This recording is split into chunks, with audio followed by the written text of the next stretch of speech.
Hello, it's Jake from Unkemmer Games, and today we'll be looking into the daily lives of the development teams of a gaming company. We'll be looking at jobs like the producer, artist, and find out how games are made. First of all, let's start with the 3D modeler. They make an object from a simple shape, and then begin to build it up from there to make it into a 3D shape. I have two videos for you to see. One is someone making a barrel from a wireframe and building it up, and the second one is of someone adding colour and details to a 3D model.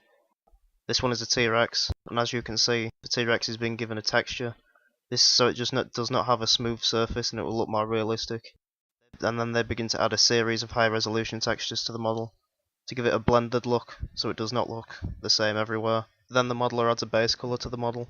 This is the colour that he wants, or somewhere very close, and then begins to add details, like colour, to the teeth, tongue and eyes. Then he moves on to colouring of the skin. He adds different colours to blend it and make it look more realistic than just having one colour. And then they add scars for additional detail and then puts the model into a pose, and that's the daily life of a 3D modeler. Many 3D modelers are freelancers. This means they do not work for anyone permanently. They tend to get brought in for a set amount of time to make something and then will leave. I'll talk about freelancing later in the video. Now let's move on to the animator. The animator is responsible for the portrayal and movement of an object, and they do this by moving the object slightly every time. When it's displayed in a rapid motion, it looks like it is moving. The animator's job can vary from times of completion, as they have to move every part of the object individually. They start by opening up a 3D package on the game engine, and will begin to make the object move. The video in the background shows what basic animation for a character looks like. As you can see, there are lines everywhere. That is where the animator has animated. He moves those lines slightly every time, and it will make the character move when displayed with rapid motion. The video in the background is just one of many things the animator has to do. The animation where someone is speaking is how they create the basic movement of the mouth. The animators use software to create the animations. The software ranges from different types. One of those is Autodesk Maya, which was used to create many things, such as WALL-E and even South Park. Now let's look into the artist's daily life. First, let's talk about what the artist actually does. The artist creates realistic visual elements of the game, such as the characters' vehicles, scenery and surface textures, clothing and props as well. The artist will firstly start with a blank canvas and begin to make concept art. This basically means he will just do rough sketches and then build these ideas up. Most of these sketches are just ideas, and most of them don't make it into the final game. I've photocopied a few pages from a Gears of War art book I have to show you what I mean by concept art. Some of that concept art is titles. You'll notice some things from some of the concept art titles, but they're not together. Most concept art gets mixed around and then put into a final product. But what the artist initially does is create ideas. I have some pictures of the main character, Marcus Phoenix, and once again, you'll see most of them do not look anything like the final design. Some parts were carried over, if you look at some of the pictures. When the artist is finished with the design and is happy with it, he will show it to the rest of the team to see what they think. If the design passes, they will pass it along to another member of the team to begin its next phase of construction. When the product is finished and they are happy with the design, they will pass it up to someone else. The 3D modeler will eventually get there and begin to start modelling this idea, and that is the daily life of an artist. Next is the audio engineer. The audio engineer creates sounds for the game, like ambient sounds, music and other sounds. They also clear up the dialogue to make sure there is no pops, clicks or white noise in the dialogue to make sure it is nice and crystal clear. Like I mentioned earlier, they also make ambient sounds like water, trees and wind. For example, one of the audio engineers at BioWare was struggling to create a noise for the Reapers. He got his inspiration from an odd place. He went outside and opened a bin and found an electric bear trap in there that made a noise. It inspired him to create the noise for the Reapers, as it sounded pretty much identical.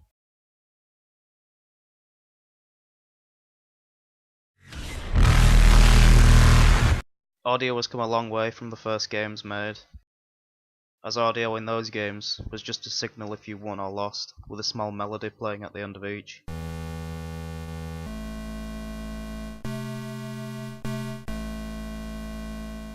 Now audio engineering is full music design, dialogue, and more. Audio engineers create music in different ways. For example, some games like Skyrim use full orchestral sounds and music.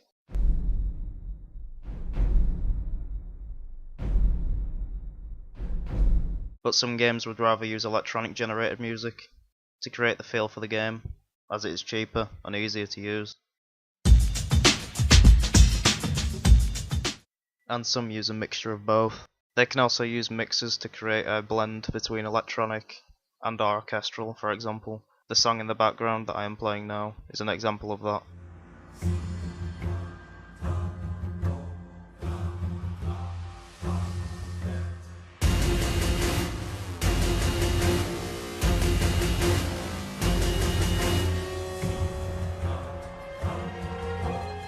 Next we will talk about the designer.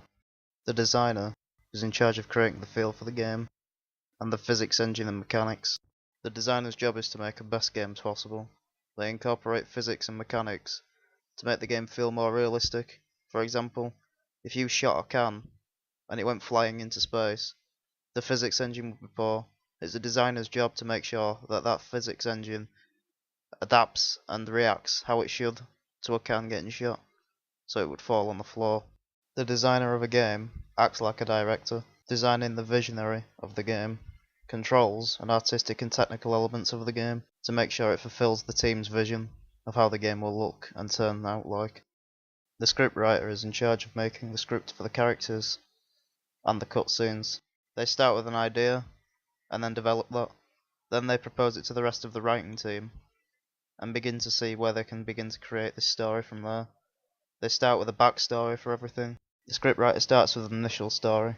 Basically they make a storyboard with a start and an end, and they just begin to fill in the blanks in between. They have to make sure that everything fits together within the beginning and end. After the initial plot has been created, the writing team will split off and begin to write levels, while making sure it fits in with the initial story and plot. Then the writers begin to create dialogue for the cutscenes and characters within these levels. After the scripts for the dialogue has been checked for mistakes, it is then given to the voice actors to put emotion and feelings into the characters and add to the rich story the writers have just created for the levels. The video I have to show you is of Mass Effect's lead writer, Mac Walters. He basically explains how and why he created the game's script and story, why he did, and what his end goals were for the final product. My name is Mac Walters. I'm the lead writer on the Mass Effect franchise.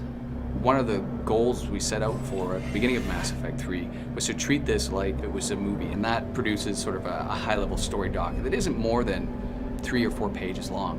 Once we have that, we start filling in, well, what are all the missions? What are all the other little mini-stories that are going to be told? How do you go from A to B? What is that actual plot? And that's when I go to the writing team and I say, okay, let's start filling this out.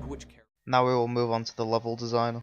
The level designer creates the environment in which the game takes place. They create the playable area for the game. They first start designing a level by drawing it on paper from a bird's eye view. I have a few examples to show you.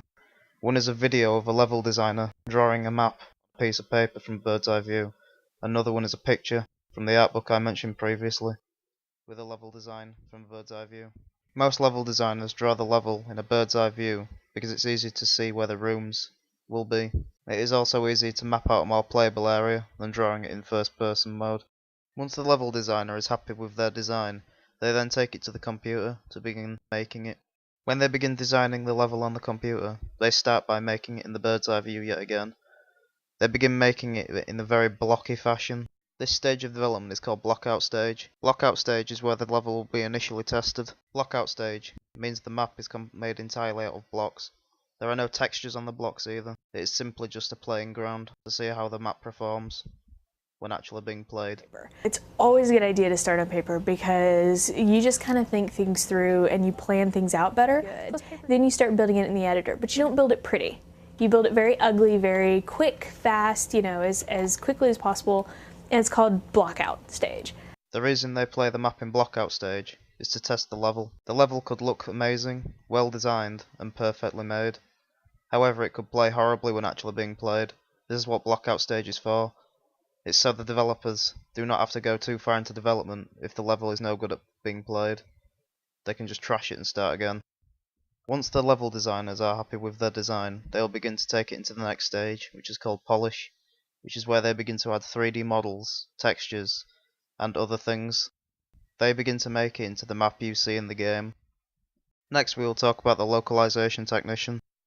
When a game is developed, the company will send it off to the different branches in different countries. The localization technician is someone from that country. They make sure the game is translated correctly and subtitles are translated correctly. They also make any bugs they find known to the developer. Now we will move on to the quality assurance tester. They make sure games like this do not come out.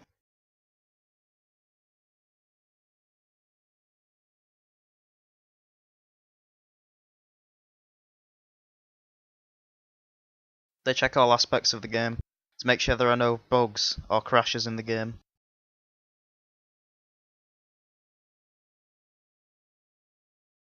They have to run into every wall, through every door, and smash everything in the game. They have to basically try to break the game. They also test the physics engine. For example, if they shoot a can, and the can doesn't move, or it flies off into space and crashes the game, they have to warn the developer that it does that. Next we'll talk about the programmer. The programmer creates the initial code for the game. They make everything else that the rest of the teams have made work and fit together. The programmer creates the core base of the game. There are many different kinds of programmer. For example, there is the UI programmer, who specializes in making the user interface. The user interface is basically how the game responds to you. For example, if you press a button, the game will acknowledge you've pressed the button and will react. Without this user interface, nothing you did in the game would work. It wouldn't recognize you controlling it at all. And another example is the gameplay programmer. The gameplay programmer focuses on the experience of the game by implementing the physics engine and mechanics. They make the game's systems work. Many programmers often get involved in more complex areas of design, like sound and graphics. Next we will move on to the producer. The producer oversees the production of the game. The first producer was called Trip Hawkins, who made the position at EA Games in 1982. Now we will look at different working patterns within the gaming industry. The first working pattern is called office hours. Office hours is where you work standard times, for example 5 AM to 8 PM, Monday to Friday. Those are office hours. The second working pattern is irregular hours. Irregular hours are where you work different hours to the general population. For example, 5 AM to 8 AM Monday to Friday are standard hours. 7 AM to midnight on weekends is irregular hours.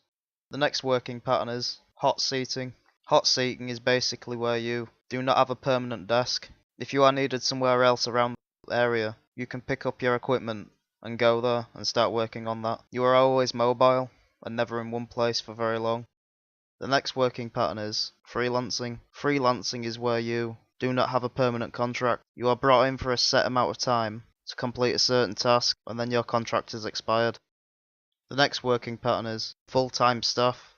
Full-time staff is where an employee has agreed to be employed under a contract to the company. They have a permanent place at the company. Thanks for watching this video on job roles in the gaming industry.